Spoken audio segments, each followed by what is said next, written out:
redonner un petit topo sur la façon dont ça fonctionne.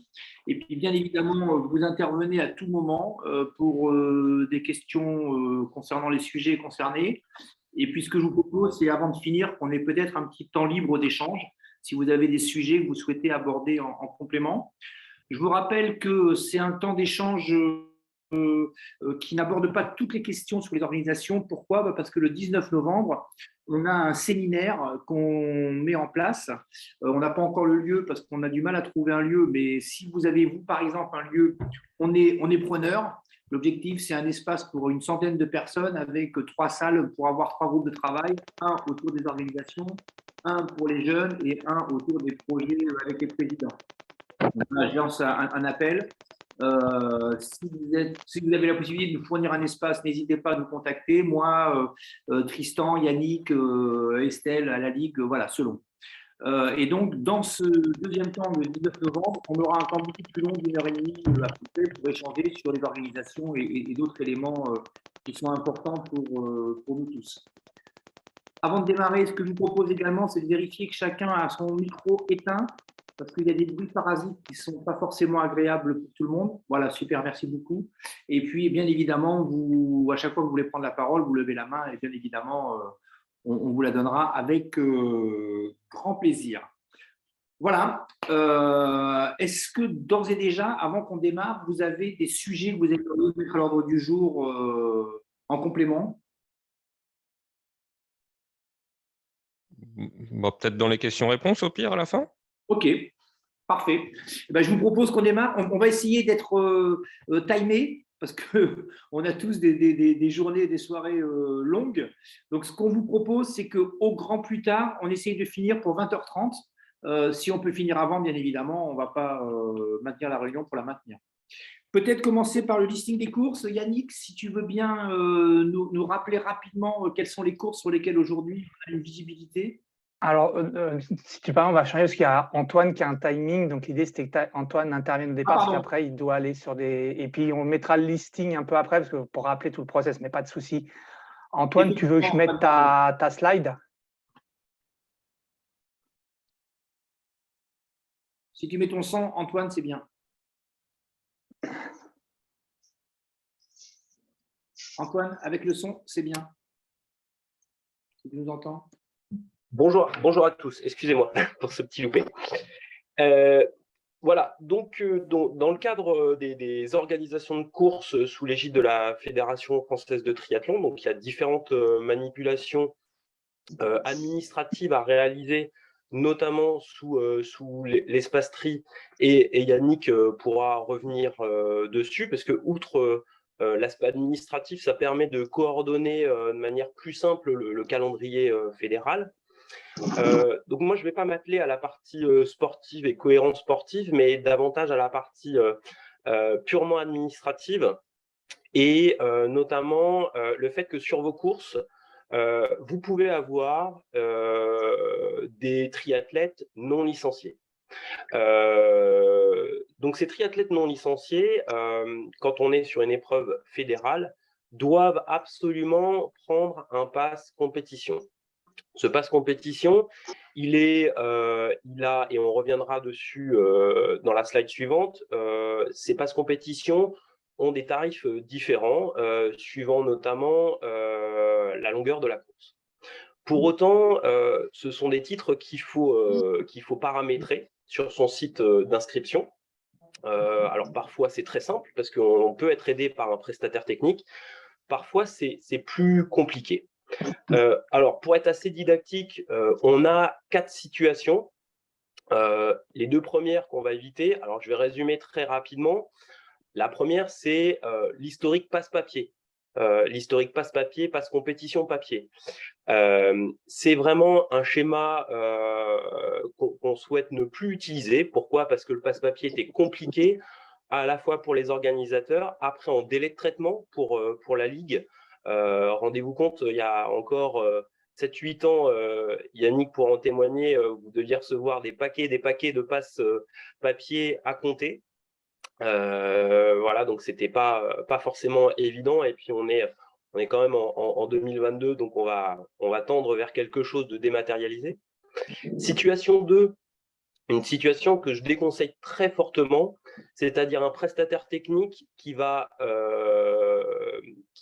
donc prendre des passes compétition, mais sans se relier à l'API fédérale.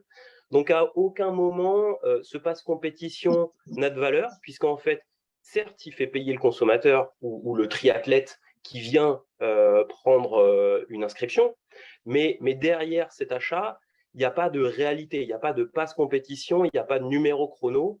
Et donc, c'est vraiment problématique puisque à la fois pour la Ligue et pour la fédération, on n'a aucune visibilité sur ce qui est pris en réel. Voire même, un prestataire technique, donc un site d'inscription, peut très bien dire à un moment, je vous ai pris un pass compétition, mais derrière, imaginons un pass compétition sur un bike and run qui est à 2 €. Derrière ça, il n'y a en réalité pas de passe compétition. Donc la situation à privilégier, c'est la situation numéro 3, c'est-à-dire un prestataire technique quand vous prenez une société d'inscription. Alors ça peut être du TEV, ça peut être du Enjuko, ça peut être du onsinscrit.com et il y en a d'autres. Bien leur demander que le formulaire d'inscription soit rattaché à l'API fédérale. L'API, c'est un vilain mot, mais vous allez très vite comprendre. C'est une porte d'entrée entre votre site d'inscription et l'espace triathlon pour contrôler, dès lors qu'on rentre son nom, son prénom et son numéro de licence, pour simplement contrôler que la personne elle est bien licenciée en 2023. Voilà. Et en plus, on a une vraie traçabilité avec, comme c'est indiqué dans la situation numéro 3, la délivrance d'un numéro de passe compétition, voilà, d'un numéro officiel et une facturation automatique pour la Ligue. Donc, pareil, certains connaissent Estelle, vous lui facilitez le travail en faisant ça. Ça lui évite de faire une facture manuelle. Voilà. La situation 4, c'est un autre cas, c'est pour les très gros organisateurs. Et donc là, on ne va pas forcément en parler ce soir. Yannick, tu me confirmes, il n'y a pas de gros organisateurs ou de gros opérateurs ce soir? Après, ça dépend de la taille de gros. Je pense notamment à l'organisateur du triathlon de Paris. Il y a peut-être Versailles, je ne sais pas si Germain est là, je n'ai pas vu parce qu'il y a beaucoup de monde sur la liste, qui a quand même pas mal, presque 5 à 6 000 inscrits sur le week-end. Bon, on ne va pas aller dans des cas particuliers, on va aller assez vite. En tout cas, n'hésitez pas à contacter Yannick. Et puis, s'il y a des questions vraiment techniques, Yannick pourra me transférer vos demandes si vous avez un doute sur tel ou tel prestataire technique. On sait quand même qu'il y a des prestataires techniques de sites d'inscription qui sont plus sérieux que d'autres. Voilà. On ne va pas les citer ce soir. Interrogez-nous et on vous donnera les informations. Voilà. On va peut-être juste faire un petit rappel dessous sur les passes compétition et l'évolution tarifaire.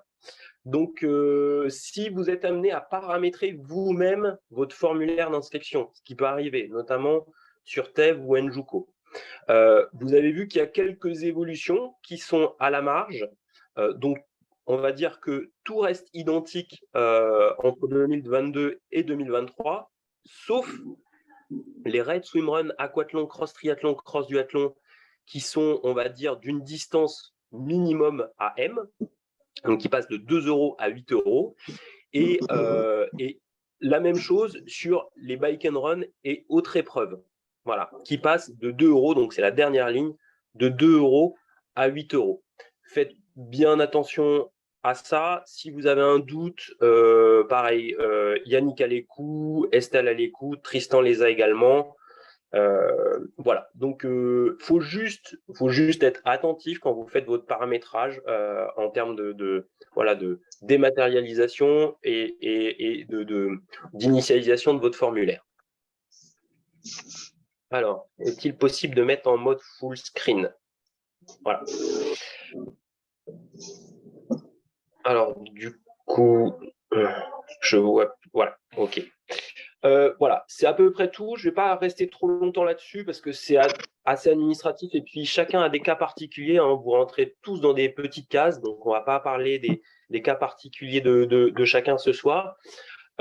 Petit point d'attention qui n'est pas forcément sur les slides ce soir, parce qu'on a eu quelques remontées, c'est sur les assurances au niveau des organisateurs. Donc, vous savez que la Fédération française de triathlon a un contrat cadre avec la MAIF pour assurer les licenciés, assurer vos clubs et assurer également les organisateurs. C'est une assurance, on va dire, qui vient pour assurer la pratique compétitive et l'organisateur, on va dire, de manière assez nominale. Ceci dit, comme toute assurance, il y a des options que vous pouvez lever, qui ont parfois un coût assez minime et qui peuvent être intéressantes. Je pense à des organisations où, par exemple, il y a beaucoup de véhicules. Si vous avez beaucoup de véhicules, par exemple, pour assurer et avoir une complémentaire véhicule sur ces courses, 20 véhicules sur une organisation, c'est une option qui coûte 53 €. Voilà. Et ça permet de couvrir tous les véhicules de la course. Il y a la même chose sur les motards, il y a la même chose si jamais vous avez un risque financier lié à une annulation de course, d'événements, et on est passé par là avec le Covid, eh bien, il y a une assurance aussi annulation événementielle. Voilà. Donc, n'hésitez pas, il y a il y a la page web sur le site fédéral, vous tapez sur Google FF3 Assurance. Si vous êtes organisateur de courses, je vous invite vraiment à aller sur cette page. Il y a tous les formulaires, toutes les explications, il y a même une FAQ. Voilà. Et au pire du pire, n'hésitez pas à poser des questions à Yannick et Tristan qui me transféreront voilà, vos questions. N'hésitez surtout pas. Il vaut mieux voilà, faire les choses en connaissance de cause. Voilà. J'ai terminé. J'espère que je n'ai pas été trop long. Et n'hésitez pas, si vous avez tout du moins ce soir des questions d'ordre général, pour les questions spécifiques, on verra ça voilà, par mail au cas par cas. Mais merci Antoine pour cette intervention rapide et efficace. Je reviens sur 2 points d'intervention d'Antoine en étant un petit peu lourd, on ne voudrait pas, mais c'est important. On les a vécus, pas forcément sur la Ligue de France. L'histoire des passes compétition, attention, il y a des organisateurs qui sont trouvés en grande difficulté parce que pensant avoir des passes compétition, ne les ayant pas déclarées et du coup se retrouvant avec des gens accidentés sans la moindre assurance. Et là, ça peut aller très loin, y compris au pénal. Donc, je vous alerte sans chercher à vous faire peur, mais à un moment donné, soyons attentifs à nos responsabilités, parce que derrière chacun d'entre nous, c'est bien évidemment notre sport, la région et la fédération qui est en cible. Le deuxième aspect, c'est l'aspect des assurances pour les organisateurs que vient d'évoquer Antoine. On l'a vécu nous récemment, puisqu'on ne connaissait pas, alors qu'on est ligue, comme quoi on peut tous être perfectibles, des éléments, entre autres, sur les véhicules qu'on ne maîtrisait pas. Ça coûte 50 et quelques balles, donc autrement dit, absolument rien. Et ça permet d'assurer les véhicules de façon correcte. Et on ne le savait pas. Et dorénavant, autant vous dire qu'on va le prendre en compte, parce qu'on a eu un petit incident pas très grave, mais voilà, qui fait que c'est pris en charge alors que ça aurait pu l'être. Toute personne étant autour de cette table ne peut pas se sentir concernée. Voilà, donc c'est des petites choses, mais c'est important. Et tu as raison, Antoine, de rappeler qu'il faut… mais on peut peut-être nous voir, Yannick, au niveau de la Ligue, pour avoir sur notre site un lien direct pour les organisateurs sur les pages de la Fédé, parce que c'est toujours compliqué d'aller chercher et puis de se noyer dans l'ensemble. Non, mais on va le voir après, en fait, dans Espace Tri, tout est recensé. L'intérêt, c'est que là, toutes les infos sont à jour. Dans le déroulé que je vais faire rapidement là, sur Espace Tri, on va voir qu'on peut récupérer toutes ces infos-là et que c'est paramétrage. Moi, l'idée, c'est que les gens, sur Espace Tri, il y a toute une listing de documents qui permet vraiment de répondre à toutes les questions d'organisateurs. Et comme je disais, l'intérêt, c'est que comme c'est mis en ligne régulièrement, c'est à jour. Après, on peut relayer ça, mais il faudra qu'on soit sur de la veille. Donc, globalement, rapidement, après, comme j'ai marqué tout à l'heure en commentaire, tout ce qu'on va vous présenter ce soir, c'est un rappel, mais c'est important parce que il y a beaucoup d'organisateurs qui oublient encore ce fonctionnement-là. C'est-à-dire qu'aujourd'hui, le site officiel d'enregistrement de votre épreuve, ce n'est pas WhatsApp, ce n'est pas les mails, c'est Espacetree et votre compte organisateur. Au-delà de l'enregistrement de la date, ce qui va être important pour nous, la Ligue, c'est de connaître le calendrier et aussi notamment de positionner des arbitres et d'organiser toutes les vacations d'arbitres. Donc, il y aura plusieurs temps. Je vais aller relativement vite sur ça, mais s'il y a des questions, vous n'hésitez pas à m'interrompre et à m'arrêter. Donc, première étape, en gros, c'est je crée mon compte organisateur, qui n'est pas le même compte que le club. C'est souvent la confusion qui a lieu. C'est vraiment un compte spécifique orga. Et la première étape, une fois que vous avez fait ça, donc la deuxième étape, c'est envoyer la date à la Ligue. Nous, on valide la date. C'est là où on peut intervenir s'il y a plusieurs organisations le même week-end en disant attention, il y a déjà des organisations ce week-end-là et on alerte les 2-3 organisateurs qui sont positionnés sur le même week-end. Alors, ça peut être des organisations qui sont à un bout ou à un autre de la Ligue, il n'y a pas forcément de problème, mais voilà. Oui, Laurent, vas-y. Laurent, tu avais levé la main. Je ne sais pas si c'était une erreur ou… Si, j'ai oublié d'activer le micro. Ok, Bonjour. bonjour. Je rebondis sur l'histoire de la date pour l'organisation. Donc, officiellement, vous la prenez en compte lorsqu'on l'a saisie sur le FF3? Alors, on la prend en compte quand vous nous l'envoyez. Là, comme là, cet après-midi, j'ai reçu la date du VETA-KID. Mais pour une harmonisation et pour nous vraiment rentrer dans le truc, c'est cette date-là, une fois qu'elle est enregistrée sur Espacetree. L'idée de la prise en compte en amont, c'est que quand la saison n'est pas ouverte, historiquement, la saison sur l'Espacetree 2023 était ouverte fin août. Donc nous, pour ceux qui étaient dans la boucle des infos, on a commencé à faire des recensements d'épreuves 2023 depuis juin.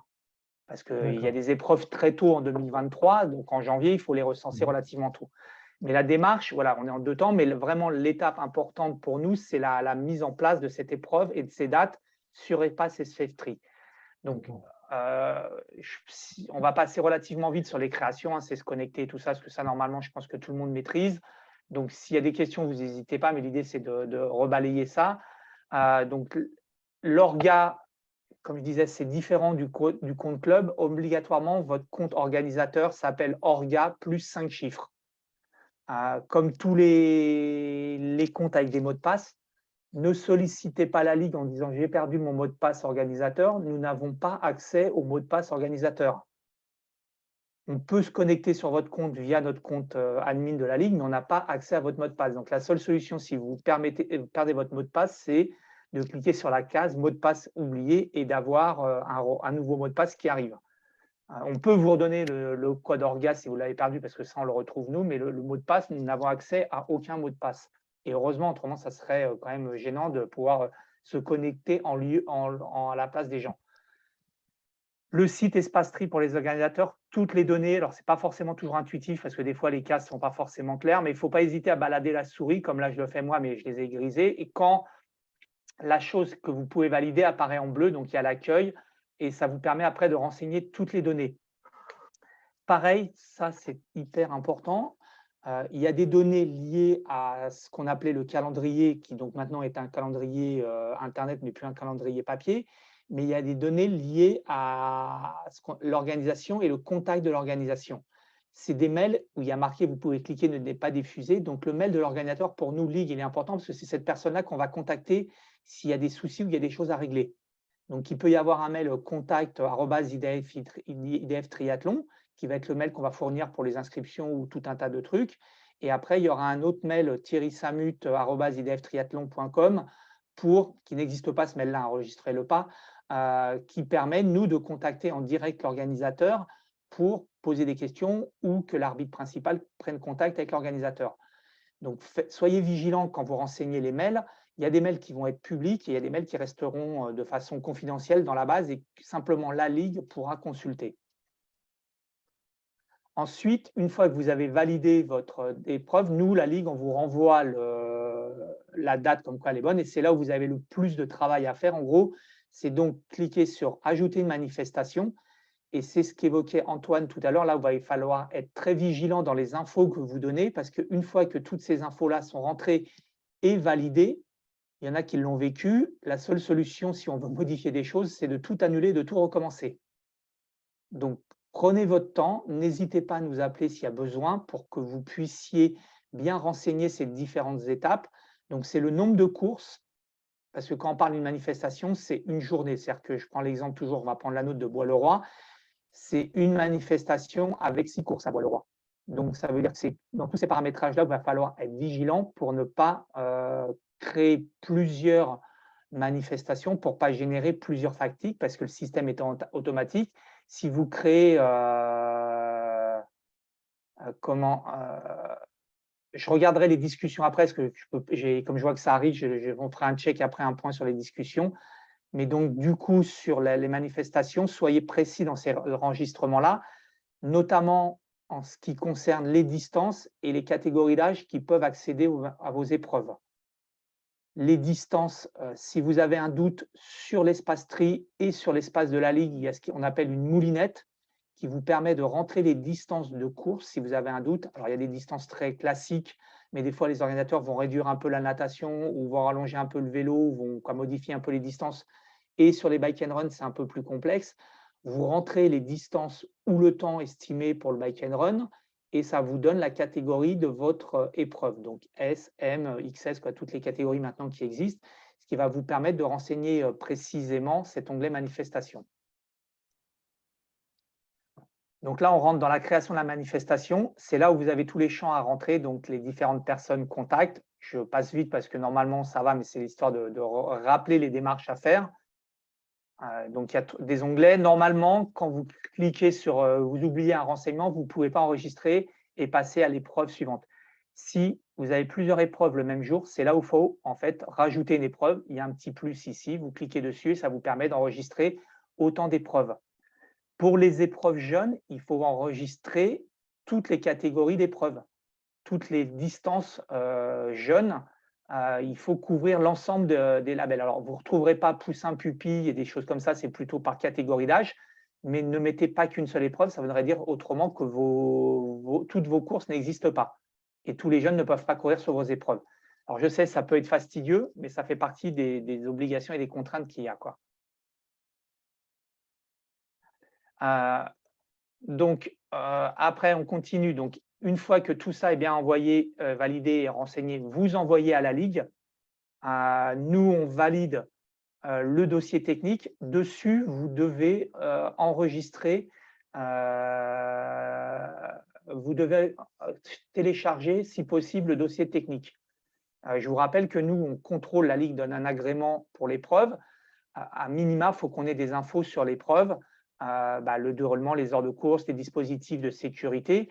Il y a des choses sur lesquelles on va être plutôt pointilleux. Il y a des choses, je veux dire en gros, la remise des prix, ce que vous faites sur les podiums, clairement, ça ne va pas forcément impacter nous la validation ou pas. Nous, les choses où on va se concentrer, c'est sur la sécurisation des parcours, sur tout ce qui est globalement les règles techniques et de sécurité liées à votre organisation. Donc, n'hésitez pas, si vous avez des doutes, de nous envoyer en amont ce dossier-là. Vous nous l'envoyez par mail, on le regarde ensemble. Mais c'est important de le déposer sur cet espace tri. Comme ça, l'arbitre principal et la commission régionale d'arbitrage peut consulter le dossier à tout moment parce qu'eux, ils ont accès aussi à une partie de ce dossier sur espace tri.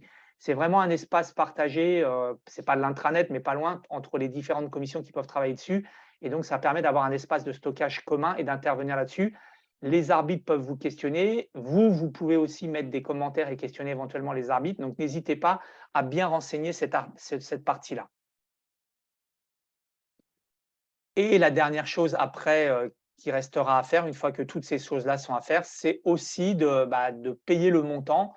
Donc, là, c'est l'espace téléchargement. Vous pouvez télécharger, je reviens dessus, le dossier technique et toutes les informations que vous jugez importantes liées à votre épreuve.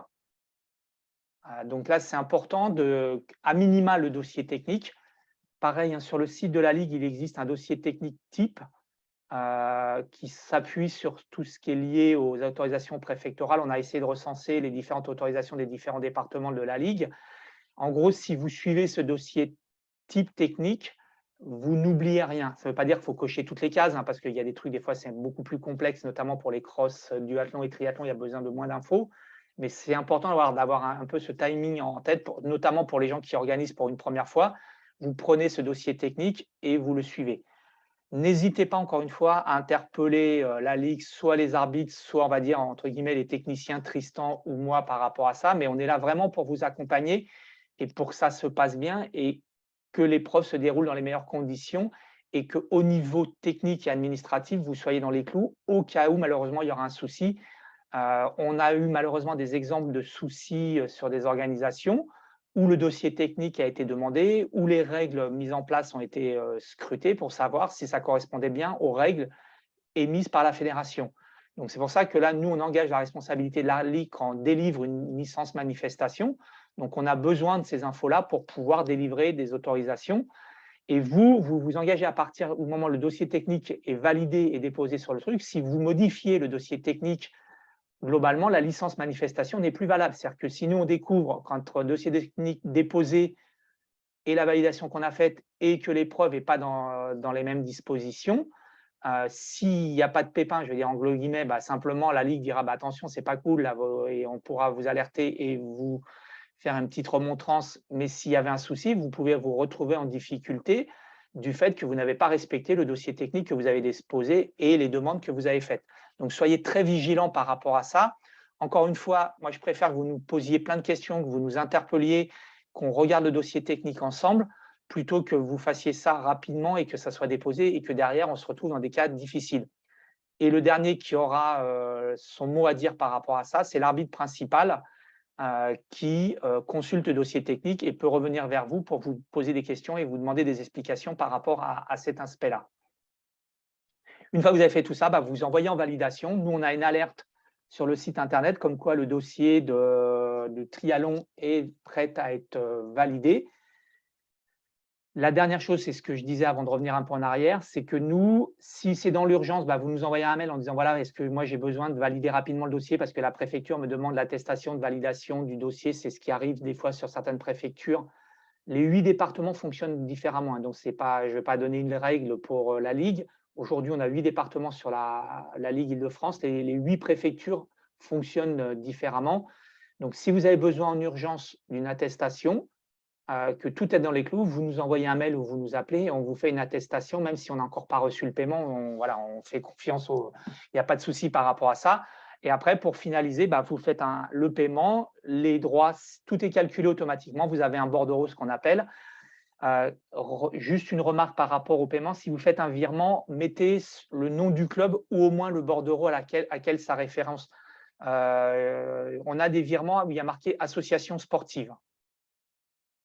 Donc, vous imaginez un virement association sportive qui arrive sur le compte de la Ligue. En ce moment, c'est entre une vingtaine à une trentaine de virements par jour qu'on reçoit avec les licences et tout ça. Donc, association sans rien d'autre comme info. C'est-à-dire que nous, on est obligé d'aller refaire un tri par le montant. Sincèrement, ça prend du temps. Et si vous nous mettez simplement le numéro de bordereau ou le nom du club, c'est quand même plus simple pour nous et ça nous facilite la vie derrière. Par rapport à ces enregistrements, est-ce qu'il y a des questions, des remarques, des attentes? Moi, j'aurais voulu juste parler par rapport au montant. Oui. On avait discuté une fois, est-ce qu'on gardait le montant à 3 € par jeune ou est-ce qu'on augmentait le montant de… Alors ça, c'est autre chose. Là, pour l'instant, là, je parle des droits. Là, on parle les montants liés à l'assurance des épreuves allégrantes. Là, on n'est pas sur les coûts de choses. Ça, on en parlera. Par rapport à ces aspects de coûts, ça fait partie des paramètres qu'on abordera sur la commission jeunes et organisation au séminaire du 19. D'accord, effectivement, c'est un vrai questionnement. On n'a pas la réponse. Ça fait plusieurs années qu'on se questionne sur cet aspect-là. Il y a des pour, il y a des contre. Et je pense qu'il faut vraiment remettre le sujet sur la table et trouver le bon équilibre, sachant que la plupart d'entre vous être et sur le côté organisation et sur le côté accompagnement des gamins qui s'inscrivent sur des compétitions par ailleurs. Et donc, je pense que ce débat-là se justifie vraiment. Et je réponds en même temps à des personnes qui ont posé des questions et qui disent c'est dommage qu'on ne les aborde pas ce soir. Une fois de plus, ce soir, on voulait faire cette réunion rapidement parce que la saison commence et qu'on voulait répondre à un certain nombre de questions. Mais on ne peut évidemment pas tout aborder. Et c'est quand même beaucoup plus chouette et plus facile d'échanger quand on est en présentiel, comme on le fera le 19. Ça ne veut pas dire qu'on ne répond pas ce soir à des questions, mais il faut qu'on ait le temps de pouvoir échanger plus longuement. Et Mickaël, Mais pour comme- revenir comme il y a à ta Il y question a déjà des spécifique, organisations qui ont lieu, c'est pour ça que… oui, pour revenir à ta question spécifique, on est en train de caler, entre tous les agendas, on est en train de caler une réunion spécifique jeunes où on pourra commencer à traiter de ça. Et comme l'a dit Thierry et répondu dans plusieurs discussions, ça sera un gros temps de travail lors du séminaire du 19 novembre. Voilà, La l'idée, réunion jeune qui va être plus courte comme celle-là ce soir, elle doit s'organiser. On est en train de finir de caler la date qu'on aura demain, de mémoire entre le 11 et le 14 octobre. Donc Tout à fait. la semaine prochaine ou la semaine d'après, enfin en début de semaine prochaine. Donc, D'accord. et pour rapport à ta question, Céline, je réponds à quelques questions là sur les passes compétition jeunes. Oui, on sait qu'il n'y a pas d'inscription en ligne, donc on va essayer de générer, de travailler pour que vous soyez dans les clous et pour vous simplifier la vie. Voilà, Antoine a répondu à une partie des choses. On va essayer de trouver des solutions officielles et simplificatrices pour tout le monde, mais pour qu'on soit bien, que les organisateurs et que la Ligue soient dans les clous. On est d'accord, en sachant que sur les épreuves jeunes, je parle pour ceux qui sont moins habitués, on ne génère pas beaucoup de licences journée, de passes compétition, donc ce n'est pas un gros chantier, contrairement à certaines épreuves où on est le triathlon de Paris avec 5000 participants à 82% non licenciés, où là, il faut trouver une vraie astuce parce qu'on ne peut pas faire des inscriptions à l'ancienne. Mais donc, en tout cas, sur l'espace tri, ce qui vous a été présenté ce soir, c'est enregistré et ça sera surtout en ligne dès demain sur le site, dans l'espace organisateur. Vous pourrez le retélécharger si vous avez besoin. Et encore une fois, j'insiste beaucoup, mais n'hésitez pas à revenir vers nous par rapport à ça. On est vraiment là, l'idée pour vous accompagner en tant qu'organisateur et en aucun cas pour être empêcheur de réalisation. L'idée, c'est vraiment d'être dans l'accompagnement des organisateurs et de trouver des solutions pour que ça soit plus simple d'organiser. Et du coup, j'en profite pour m'adresser à Antoine et pour passer un message à la fédération à travers Antoine. C'est comment est-ce qu'on peut réfléchir à la façon de simplifier le logiciel d'inscription pour que s'il y a des modifications à faire par la suite, parce que finalement on avait prévu 6 courses dans la journée, on s'aperçoit que c'est compliqué et qu'on va en faire plus que 5 parce qu'on n'a pas d'inscrits, comment est-ce qu'on peut faire sans avoir besoin de tout refaire? J'attends pas de réponse, Antoine. Simplement, non, pas de réponse, simplement qu'on y réfléchisse. Voilà, qu'on voit si on peut faciliter la vie. Je voulais juste apporter un éclairage à la question de Créteil, donc la personne qui est derrière le compte de Créteil. En fait, les passes compétition jeunes, je pense que c'est pas la réunion ce soir pour traiter du sujet, notamment parce que les coûts fédéraux sont traités en AG fédéral. Et je ne sais pas derrière cette question s'il n'y a pas un amalgame entre le prix du pass compétition et le prix d'inscription, qui est un autre sujet. Donc voilà. Donc ça pourrait être abordé dans une réunion ultérieure. Et comme tu le précisais, Thierry, en réunion, en séminaire notamment, en séminaire des présidents. Voilà.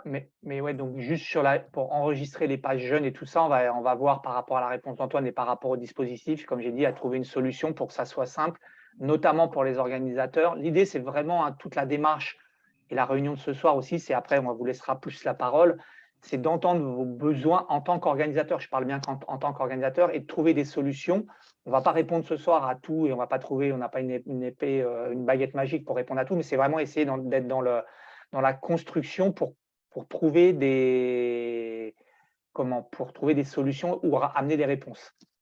Est-ce que sur la présentation très rapide de l'espace tri pour tout le monde, s'il y en a pour qui c'est vraiment compliqué et qui n'osent pas, on est une cinquantaine là en réunion, intervenir, n'hésitez pas, vous pouvez me contacter demain ou contacter Tristan, il n'y a pas de souci, et on peut refaire une redite, il n'y a pas de problème. L'idée vraiment, encore une fois, c'est d'être dans l'accompagnement.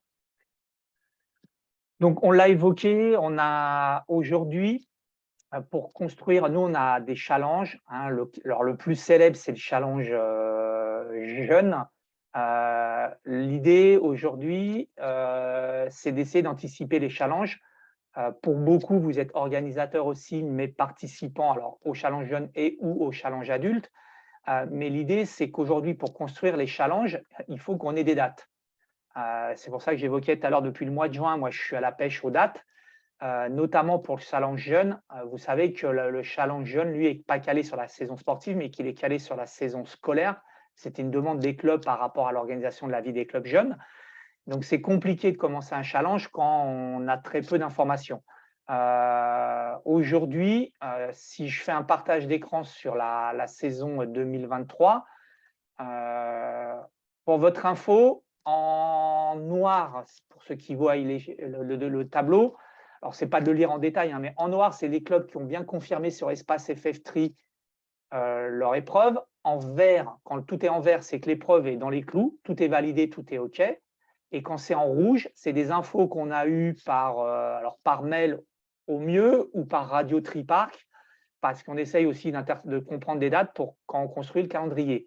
Mais vous comprenez que c'est compliqué par rapport à une épreuve, je vais prendre une épreuve le 4 février, de se dire aujourd'hui, le 4 février, ça arrive très très vite, on a peu d'infos et cette épreuve-là n'est pas du tout enregistrée sur le calendrier de la Ligue.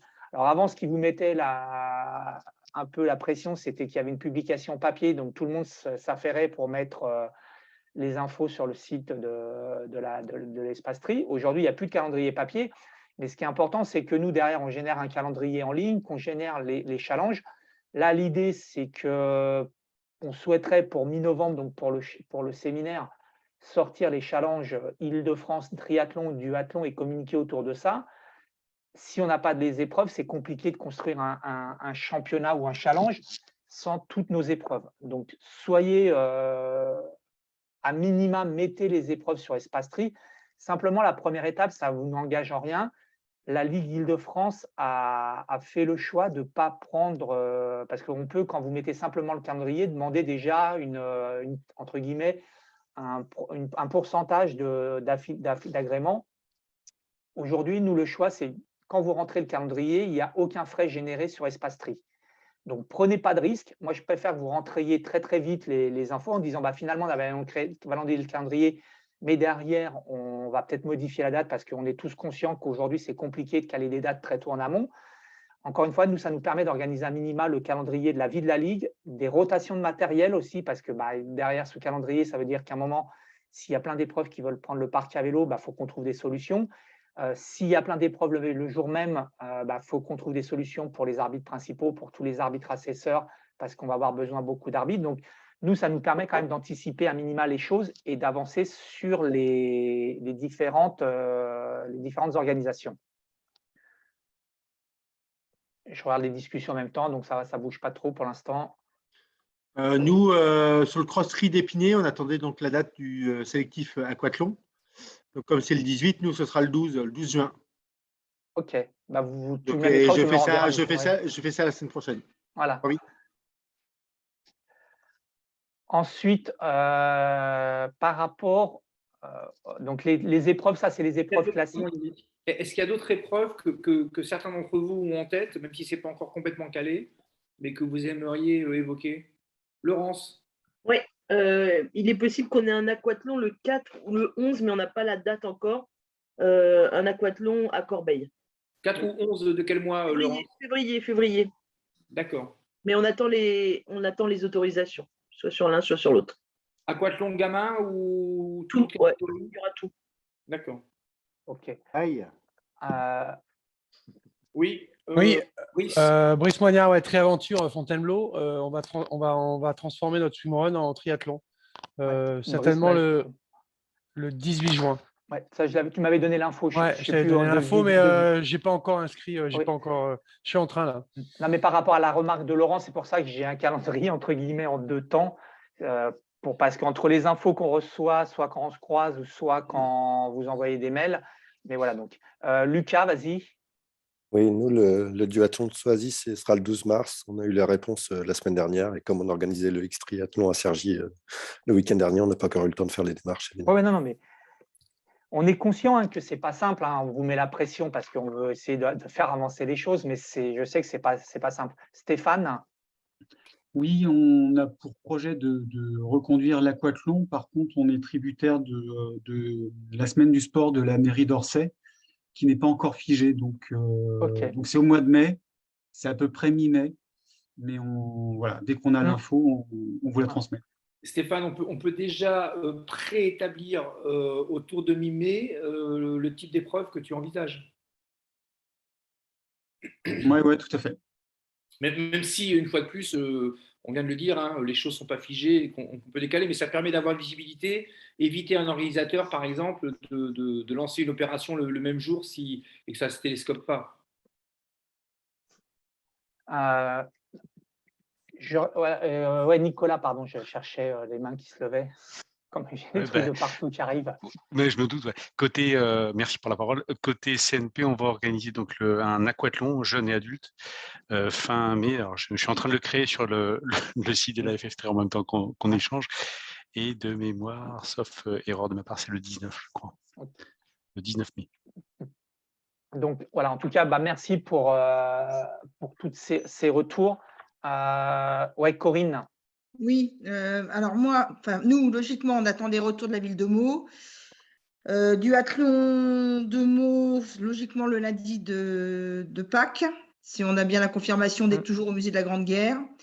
Et après, comme je te l'ai indiqué par mail, oui, j'ai vu ton mail. Un aquathlon début juin, puisque vous souhaitiez autour du 4 juin, mais à condition qu'il soit effectivement sélectif, sinon je pense qu'il n'y en aura pas. OK.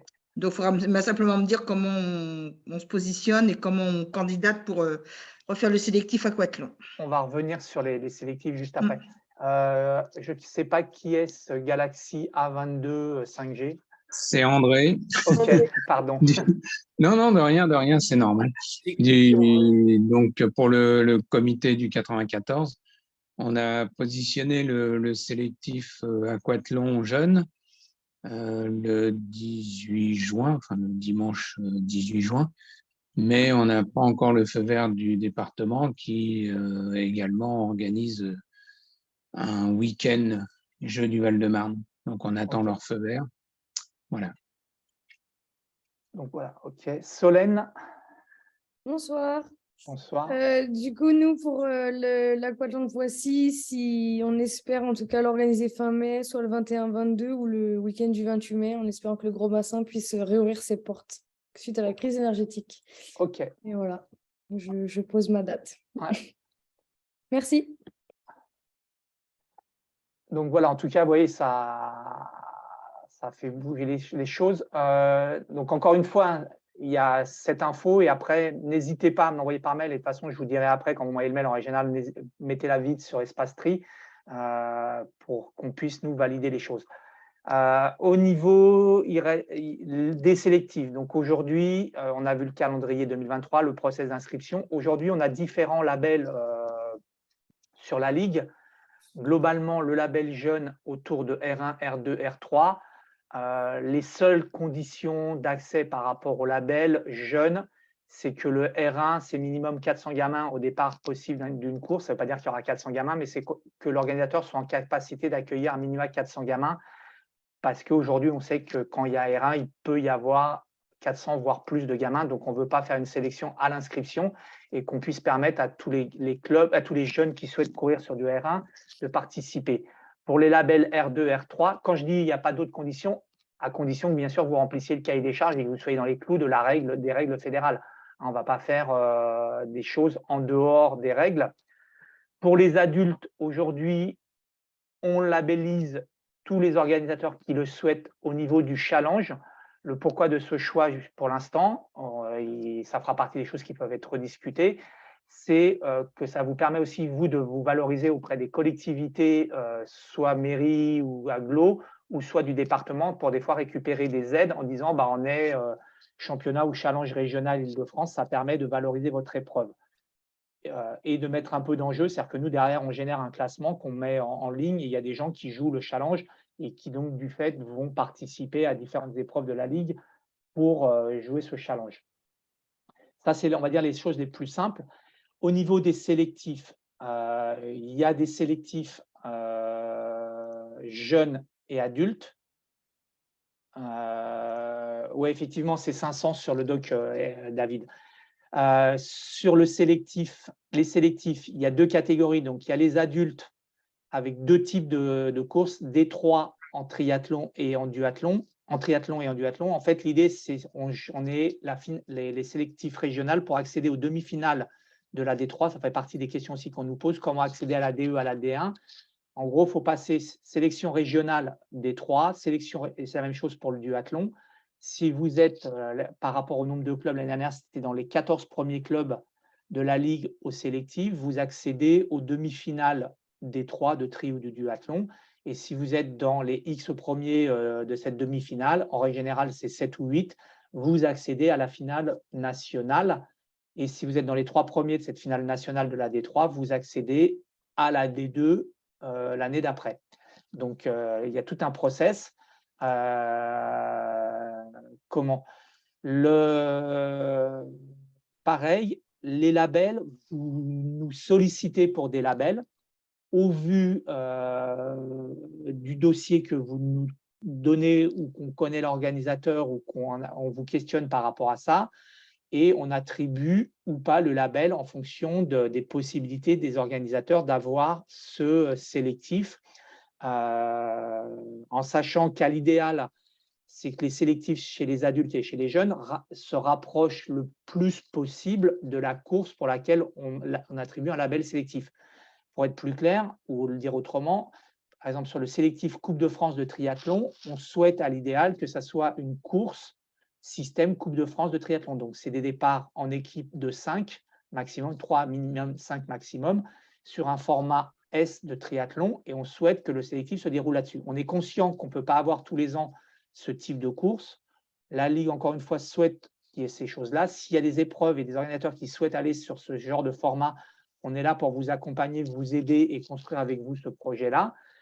Et chez les jeunes, même principe, duathlon, triathlon, aquathlon. Là, il faut qu'on soit aussi le plus près des distances des championnats de France. L'idée en étant que nos meilleurs jeunes puissent s'habituer à courir sur ces distances-là, et que les jeunes qui n'ont pas la chance de se qualifier pour les France puissent participer à une course qui ressemble au championnat de France. Avec une contrainte supplémentaire au niveau du triathlon, nous sommes demi-finale, et donc ça veut dire que nous accueillons la Ligue des Hauts-de-France sur ce sélectif, et donc ça a le label épreuve nationale, donc il y a un cahier des charges un peu plus contraignant sur cet aspect triathlon avec des contraintes. Donc, s'il y a des candidats sur ce label Championnat de France Jeunes Triathlon, on est preneur, sur tous les labels, on est preneur des candidats. On a enregistré des candidatures ce soir et d'autres déjà avant. Mais n'hésitez pas à nous faire part de potentiellement vos souhaits de devenir sélectif. Ce soir, malheureusement, je ne vous donnerai aucune date sur les sélectifs. On n'a aucune validation des sélectifs, aussi bien adultes que jeunes, qui a été faite par le CA de la Ligue. Donc, on validera ce soir. Vous n'aurez malheureusement pas de date. J'ai vu qu'il y avait qui demandaient les dates. On va essayer de revenir vers vous le plus tôt possible par rapport à ces dates-là, pour que vous puissiez vous organiser dans la vie des clubs et qu'on puisse organiser les épreuves par rapport à ça. Mais donc, voilà, par rapport aux sélectifs, est-ce qu'il y a quelques questions par rapport à ces sélectifs-là ?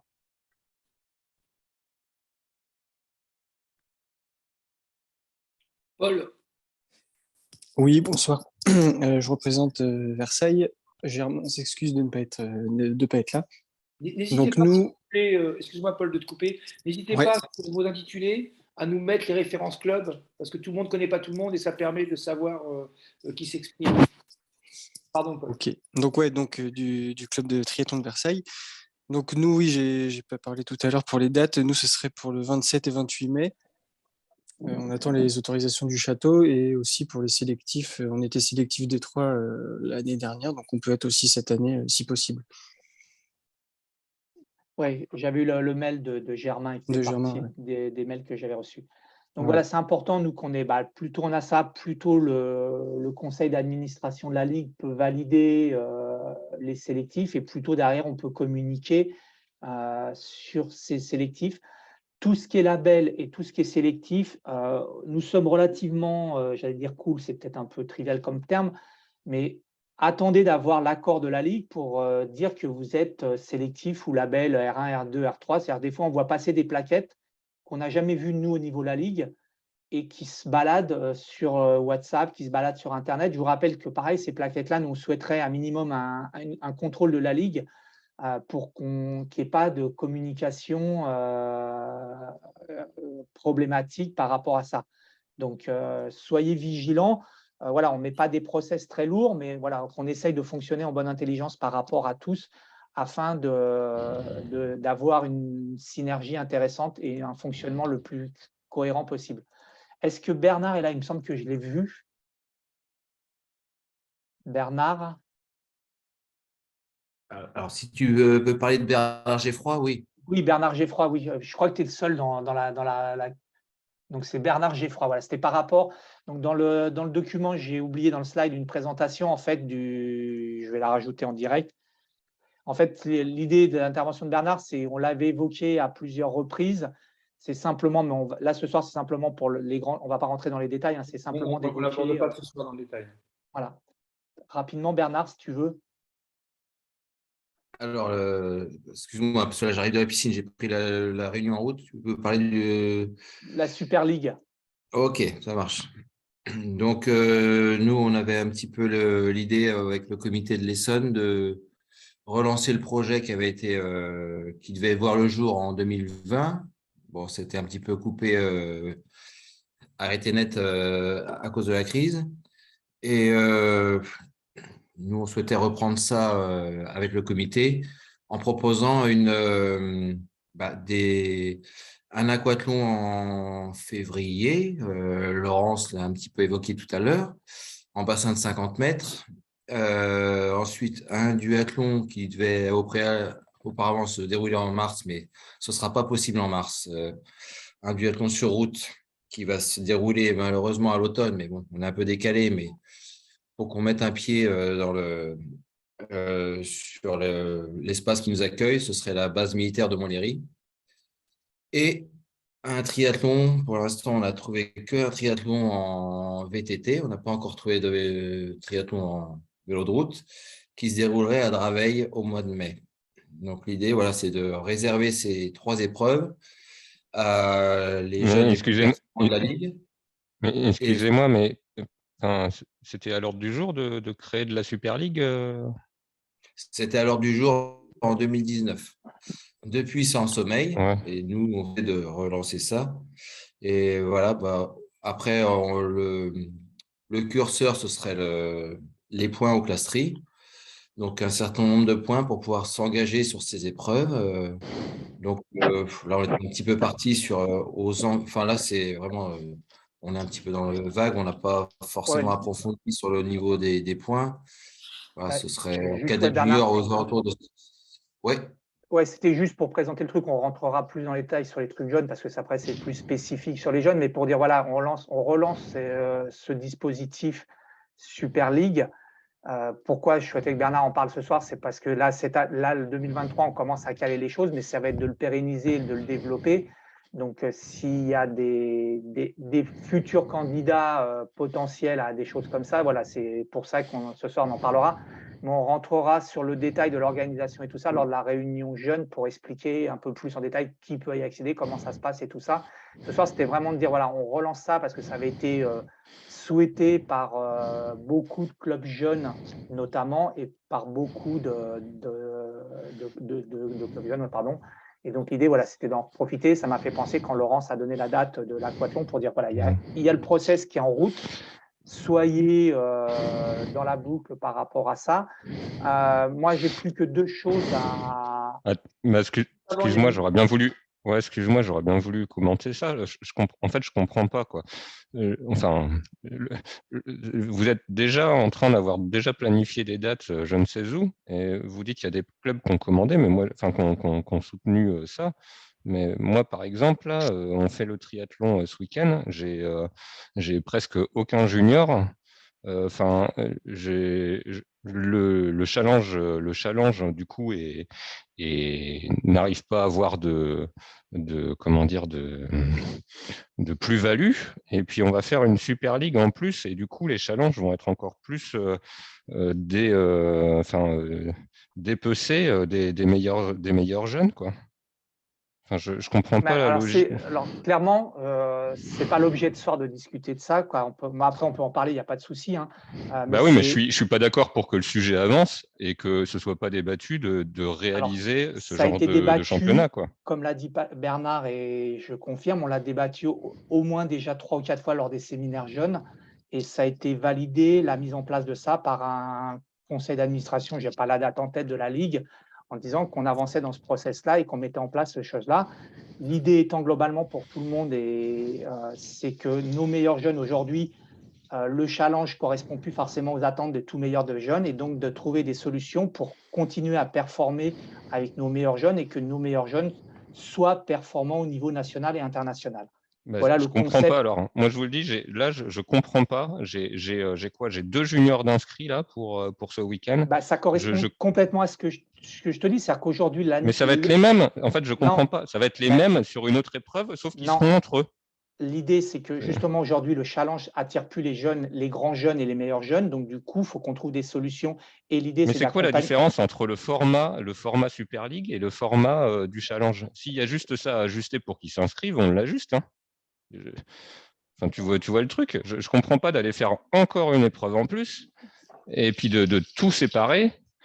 Et quand on dit tout à l'heure, il faut être en capacité d'accueillir 400 jeunes, mais si au final on s'en tape que 200, enfin, c'est un échec total, quoi. Tu vois,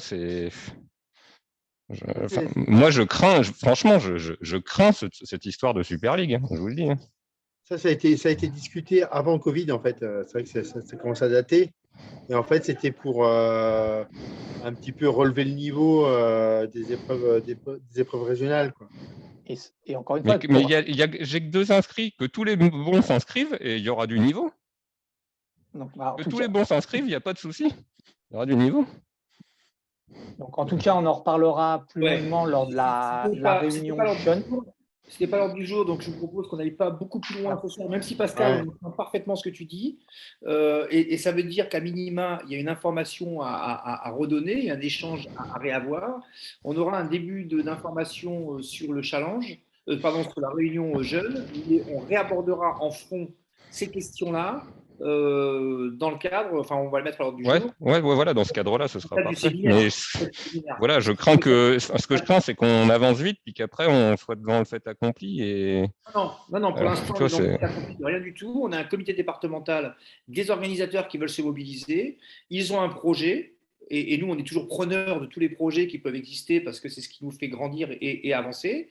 Après, il faut effectivement qu'on en débatte. Et puis, il y a aussi une majorité qui doit se dégager. Donc il y avait une majorité pour aller dans ce sens-là. Il faut peut-être qu'en termes de pédagogie, on affine les choses et qu'on réexplique le concept qu'on veut développer. Si tant est que vous en soyez tous d'accord, hein, si personne n'est d'accord sur le concept, on réfléchira autrement. Mais en tout cas, il faut que nous, on puisse avancer. Et merci à Bernard et aux autres membres des clubs du 91 et à son président qui réfléchissent à de nouvelles façons d'impulser une dynamique autour des jeunes qui peut parfois effectivement s'essouffler. Et puis, on remettra vraiment ça, Pascal, sur le sujet lors du séminaire. C'est dans les tablettes.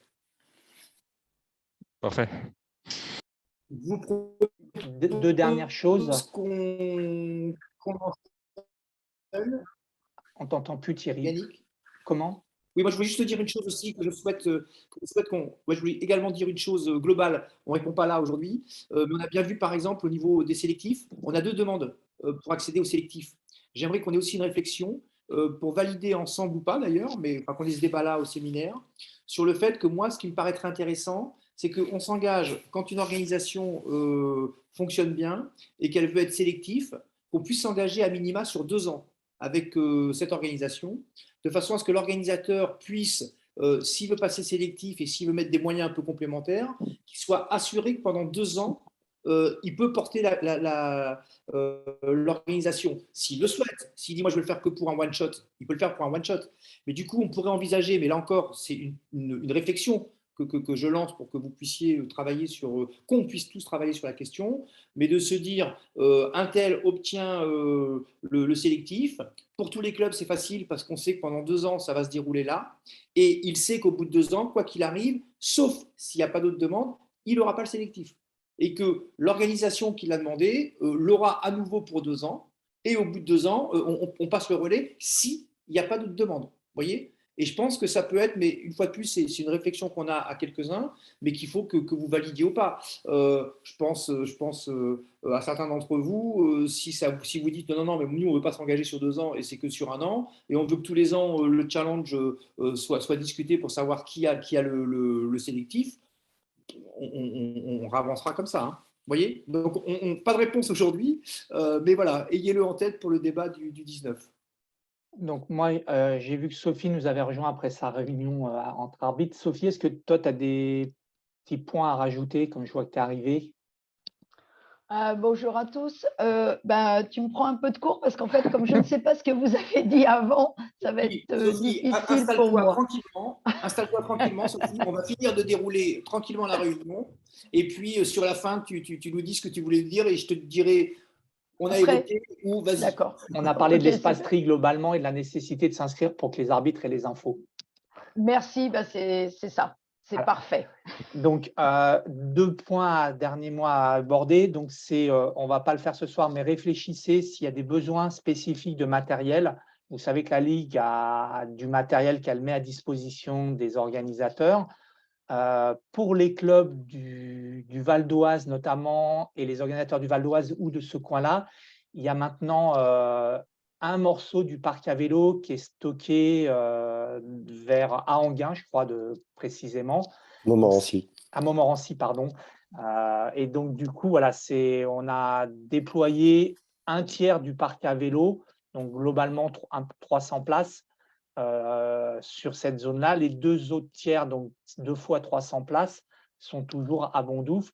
Donc, l'idée, voilà, s'il y a besoin d'autres matériels, la Ligue a doté les comités départementaux quand on avait fait la demande de tentes vite-abri. Après, les comités, je sais que certains les mettent à disposition des organisateurs, donc ça, rapprochez-vous de vos comités aussi qui ont maintenant de plus en plus de matériel. Mais donc, vous réfléchissez et faites-nous part de vos besoins ou vos envies de matériel. L'idée, ce n'est pas de valider ça ce soir, hein, c'est simplement voilà, de vous interpeller. On va avoir plusieurs réunions, on va se voir, et dont la dernière grosse réunion le 19. L'idée, voilà, c'est quand même commencer un peu à centraliser des achats éventuels de matériel. L'idée étant d'avoir du matériel qu'on peut mutualiser auprès des organisateurs pour, encore une fois, vous développer et vous accompagner sur les organisations. Et dernier point, pour ma part, dans l'exposé de ce soir. Juste, oui, pardon, Thierry, vas-y. Pour ce que tu évoques, nous, vous l'avez bien compris, le principe n'est pas qu'on achète du matériel pour chaque organisateur. On s'appuie sur les comités départementaux, donc vous devez faire remonter à vos comités départementaux. Et comme Yannick l'a dit, on a acheté des tentes, mais on est en train d'acheter des paddles pour certains comités départementaux, on est en train d'acheter d'autres types de matériel selon les besoins que les uns et les autres peuvent avoir. Et donc, le principe, vous l'avez compris, c'est qu'on puisse mutualiser, qu'on puisse essayer de positionner le plus proche possible de vos organisations, parce que quand on est à Meaux et qu'on doit courir à l'autre bout de la France pour aller chercher du matériel, forcément, on ne l'utilise pas, on s'organise autrement, parce que si on va faire une journée aller, une journée retour, c'est un peu compliqué. Donc, le principe, c'est d'essayer d'avoir aussi des espaces, comme vient de le dire Yannick, pour le parc à vélo, parce que ça s'est mis en place la semaine dernière, donc c'est tout nouveau. Voilà, donc si on peut trouver comme ça des espaces, 2 ou 3 répartis sur toute l'île de France, de façon à ce qu'on puisse avoir des plots, qu'on puisse avoir remorques avec des barrières, qu'on puisse avoir un certain nombre de choses comme ça. Voilà, ça peut être simplifiant. Et puis peut-être que vous pouvez aussi, vous, organisateurs, mettre une bourse à disposition, quitte éventuellement, il faut réfléchir au fait de pouvoir louer un petit truc pour l'entretien, etc. Et ça nous éviterait tous les uns les autres d'acheter du matériel et d'avoir après des problèmes de stockage. Dernier point pour moi. Donc, en fait, vous savez que la Fédé organise ce qu'on appelle des grandes épreuves nationales. On a un système de chronométrage avec Dossard déjà. Donc, la Fédé organise des grandes épreuves nationales. Donc, tout à l'heure, j'ai parlé des sélectifs, mais après les sélectifs, il y a des épreuves nationales. La Fédé, chaque année, est à la recherche d'organisation d'épreuves nationales. Cette année, en 2022, il y aura les championnats de France de bike and run qui seront organisés à Palaiseau. Donc, on vous mettra sur le site, pareil, les épreuves à organiser. S'il y en a qui sont intéressés pour monter en grade dans leur opérationnel d'épreuves, voilà, et ça évitera, par exemple, je pense au duathlon ou au triathlon, d'aller forcément des fois très loin, faire les demi-finales ou les choses comme ça. Donc, n'hésitez pas, il y a un cahier des charges. Nous, pareil, la Ligue, on peut vous accompagner techniquement sur ces opérations-là. L'idée étant aussi de monopoliser et de favoriser les clubs franciliens quand c'est des épreuves qui se déroulent à domicile. Donc, voilà pour moi. En ce qui me concerne, puisqu'on parle de grandes épreuves, vous savez qu'on travaille d'une façon la plus intense possible avec la fédération et la Ligue sur les Jeux Olympiques, bien évidemment, sur les sélectifs, sur le test even, puisqu'on envisage de faire un test even. Vous savez ce que c'est un test even, hein, c'est les conditions des Jeux Olympiques une année avant les Jeux Olympiques, à peu près à la même date, dans les mêmes conditions, pour essayer de faire en sorte de tester l'ensemble des paramètres. On est en partenariat avec ça, avec cette démarche avec ASO, puisque ASO doit répondre à un appel d'offres pour le comité olympique et pour être désigné organisateur du triathlon des Jeux, du marathon, de la natation sportive sur les Jeux. Voilà, sachez qu'on travaille pas mal là-dessus. Vous avez compris qu'on organisait de plus en plus de manifestations, puisqu'on a bien évidemment le triathlon de Bois-le-Roi. On est très impliqué sur le triathlon de Paris. Et le 19, j'aimerais bien qu'on y revienne, puisque certains nous ont dit oui, mais c'est un triathlon. Moi, j'aimerais bien qu'on y revienne pour que vous compreniez l'intérêt qu'on a à être sur ce triathlon fortement. Et puis là, on lance un Bike and Run. Et pourquoi toutes ces opérations? Parce que déjà, ça donne de la lisibilité à ce qu'on fait sur la Ligue Île-de-France. Non pas que vous ne donnez pas de lisibilité, mais quand c'est la Ligue qui travaille avec la région, avec la ville de Paris, etc., ça donne forcément un autre impact. Et puis, on touche beaucoup de non-licenciés, ce qui fait que ça permet aussi ensuite de redéployer vers vos clubs, parce que c'est ça notre objectif, hein, la matière, elle est là, elle est que vous puissiez vous continuer à avoir du monde dans vos clubs. Et c'est aussi important pour nous parce que pour les Jeux Olympiques, moi je souhaite qu'on soit au niveau francilien les plus nombreux possibles à pouvoir accompagner l'épreuve des Jeux ou l'organisation autour des Jeux, pour ceux qui le souhaiteront. On ne sera pas seul dans la maison. Et je souhaite qu'on puisse démontrer qu'on est incontournable sur ce type d'opération. Voilà, mais on aura l'occasion aussi là de rentrer un peu plus dans le détail parce qu'il y a des choses que je ne peux pas vous dire aujourd'hui parce qu'elles sont totalement confidentielles. Mais le 19 novembre, on aura des éléments plus précis sur les dates, sur l'organisation du test even, en tout cas sur 2023, et puis sur la façon dont est réfléchi avec la fédération et l'organisation des Jeux.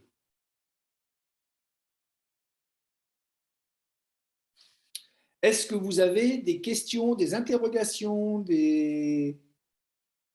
y compris des choses désagréables à nous dire, hein, on est ouvert à tout. Hein. Juste pour répondre à la dernière question sur le chat, pour ceux qui veulent organiser une première épreuve, c'est compliqué de donner des listes de tâches bien définies parce qu'en fonction des configurations de course, ça varie beaucoup. Mais par contre, vous pouvez nous solliciter pour qu'on se prenne un temps dédié au téléphone ou en visio pour vous partager ça en fonction de votre projet et de la configuration de votre course, qu'on puisse lister avec vous les grands axes à voir en priorité et dans quel ordre, sans problème. Et s'il y a nécessité, on peut même venir, s'il y a besoin de voir pour le parcours, des choses comme ça. Voilà, on a déjà fait des... Corinne, tu voulais intervenir? Alors oui, je voulais intervenir. Alors, pas vraiment dans le sujet de ce soir, simplement pour dire un petit peu je dis pas un peu ma surprise, mais enfin, je veux dire, voilà, aujourd'hui, il n'y a eu aucune communication de la part de la Ligue par rapport aux résultats justement sur les Grands Prix. Enfin, je veux dire, on est quand même une équipe en Île-de-France. On a quand même fini championne de France en duathlon. On est vice-champion en duathlon Grand Prix sur les garçons. Il n'y a eu aucune communication. Je suis quand même bien triste par rapport à ça. Je n'attends pas d'éloges, mais je dirais il y a un minima. Vous le faites des fois pour d'autres clubs. Enfin, moi, je trouve ça dommage. Voilà, ça fait 2 semaines où le dernier Grand Prix était sur Avallon il y a 15 jours. Bon, voilà, je pense que c'est un loupé et je trouve que c'est vraiment dommage que vous ne mettiez pas en avant certains clubs qui aujourd'hui portent aussi les couleurs d'une ville, mais portent aussi les couleurs d'une ligue. Donc voilà, moi, je voulais aussi par rapport à ça. Tu as raison et merci de le dire. On est tout à fait d'accord. On est en train de regarder, de réfléchir au niveau de la communication pour qu'on puisse être plus actif sur effectivement les réseaux et autres quand nos clubs sont remarquables, c'est le cas en ce qui concerne, c'est le cas pour Palaiseau, c'est le cas pour plein de clubs en Ile-de-France. En tout cas, on a 5, 6, 7 clubs et ce n'est pas faire injure aux autres que de dire qu'ils sont la proue de l'image de la Ligue Île-de-France au niveau national, voire au niveau international, et qu'aujourd'hui, on n'est pas équipé suffisamment pour travailler sur ces questions-là.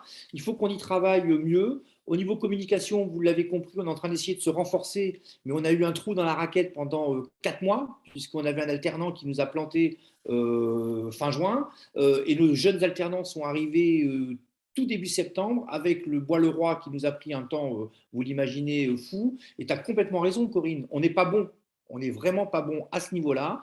On en est conscient, mais pour autant, une fois que je t'ai dit ça, ça ne règle pas le sujet. Et justement, cet après-midi, puisqu'on était à la Ligue, on réfléchissait à la façon dont on pouvait mettre en valeur les résultats de cette année. On a par exemple une gamine, c'est de Grigny, qui va au championnat de France, qui n'a pas le titre de champion de France parce qu'on nous dit devant, c'est une Russe qui gagne. Et quand on pose réclamation pour dire que la Russe, elle n'est pas vraiment russe parce qu'elle n'a pas encore officiellement son truc, on nous dit oui, finalement, la gamine, elle devient championne de France. Mais la gamine, c'est une pitchouille, elle est championne de France, mais elle n'est pas montée sur le podium, elle n'a pas eu son maillot, elle n'a pas eu sa médaille. Donc, soit on lui remet comme ça au club à Grigny en disant voilà, tiens, le truc pour la gamine, soit on trouve un temps fort au niveau de la Ligue avec la Marseillaise, avec les autres clubs qui sont là, etc. C'est vrai pour elle, c'est vrai pour un club comme le tien, c'est vrai pour un club comme Palaiseau, et je ne vais pas tous les citer, pardon, je vais faire des bêtises, mais tu as complètement raison là-dessus. Il faut qu'on soit, Corinne, beaucoup plus à même de porter vos couleurs, et c'est aussi important pour vous, par rapport à vos partenaires, par rapport à vos collectivités, parce qu'elles donnent beaucoup, et le fait de pouvoir dire voilà comment on est mis en valeur, voilà comment on est valorisé, etc. Mais ça peut être aussi, Corinne, et je vais pousser encore le bouchon, le fait qu'on puisse travailler ensemble pour que le président de la Ligue puisse faire un courrier au maire aussi, pour dire monsieur le maire, merci pour ce que vous faites pour le club qui, grâce à vous, a des résultats, etc., à vos partenaires, etc. Parce que tu as raison de le dire, vous faites vraiment rayonner la Ligue Île-de-France, et nous, on est très très fiers d'avoir des clubs comme les vôtres, des collectivités comme les vôtres qui s'engagent, et bien évidemment, il faut qu'on soit plus efficient sur cet aspect-là.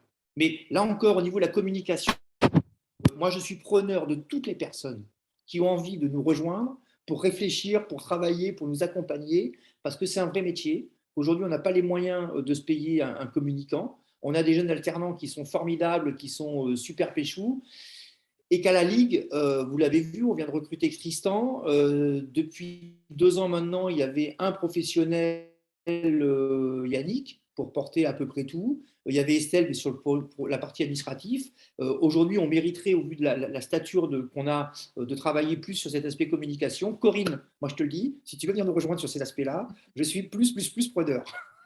Et s'il y en a d'autres, s'il y a des communicants, y compris dans leur métier, parmi vous, n'hésitez pas. On a Antoine qui nous aide énormément, mais Antoine qui le fait en complément de tout le reste. Voilà, si demain on arrive à créer un petit pôle communication pour réfléchir à la façon d'aborder les choses un peu différemment, sincèrement, on est complètement preneur. Merci, Corinne, et vraiment, c'est pas parce qu'on ne veut pas le faire.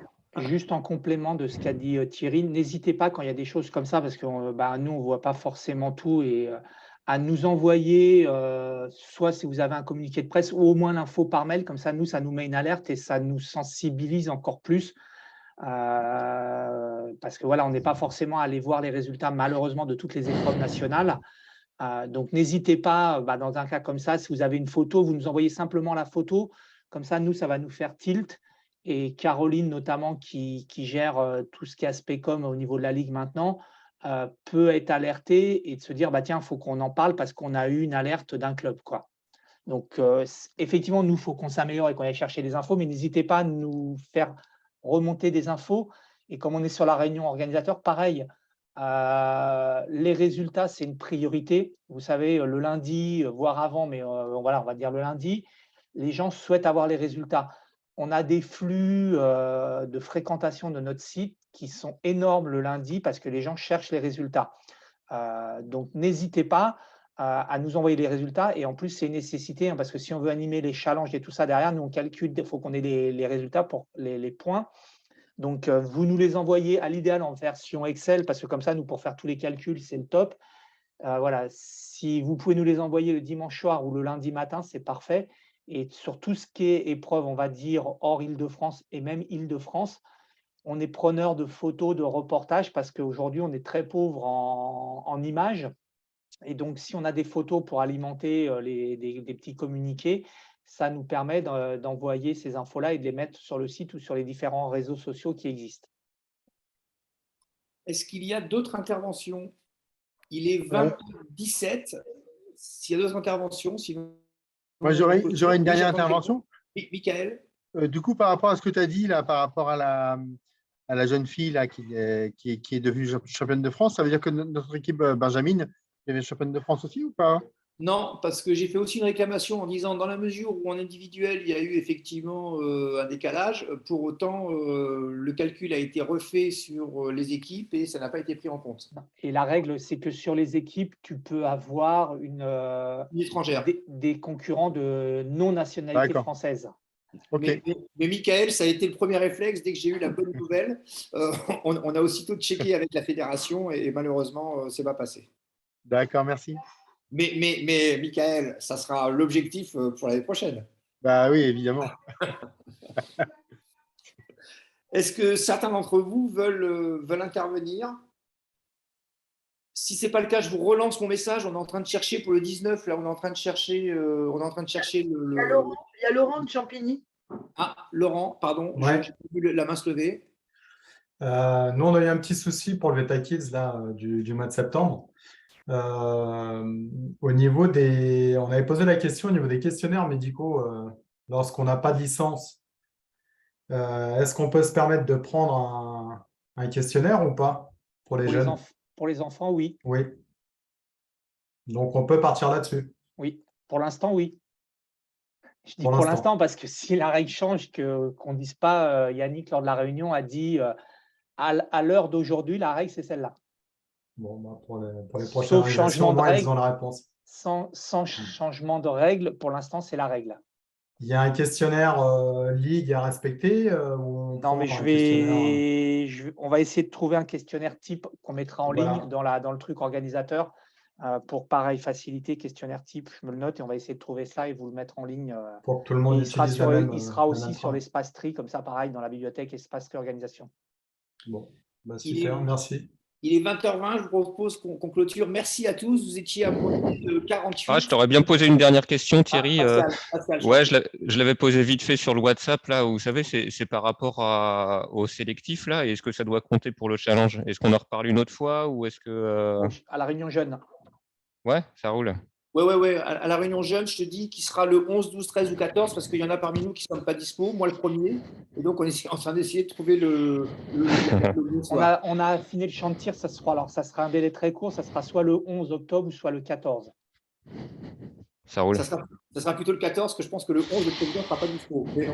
Donc, ça sera le 14. On part sur le 14 alors. Notez le 14 et on vous envoie un mail de confirmation